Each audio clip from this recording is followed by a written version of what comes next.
Au Soudan du Sud, les femmes et les enfants sont les premières victimes de la guerre civile qui a éclaté il y a 5 ans. La malnutrition menace de nombreux enfants, les femmes sont victimes de viols, les enfants de mutilations. La secrétaire générale adjointe des Nations Unies, Amina Mohamed, est revenue sur cette problématique alarmante avec le président Salva Kiir lors de sa visite dans le pays.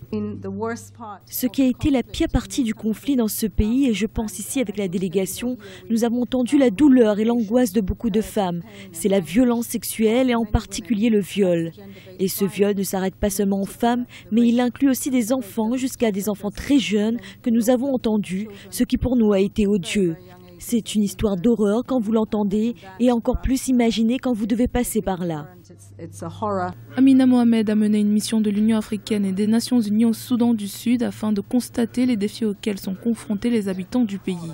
La délégation a appris que plus de 1300 femmes et enfants avaient été soignés pour des blessures et des traumatismes causés par la violence sexuelle dans une clinique de Djouba depuis son ouverture il y a 8 mois.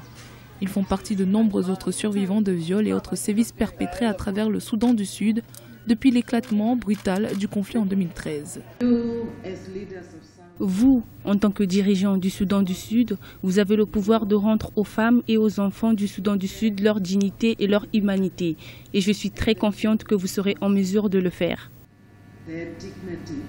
Le viol et les autres formes de violences sexuelles perpétrées par toutes les parties de la guerre civile au Soudan du Sud se sont répandues et ont atteint des proportions gigantesques au cours des récentes années, selon un rapport d'Amnesty International publié en 2017.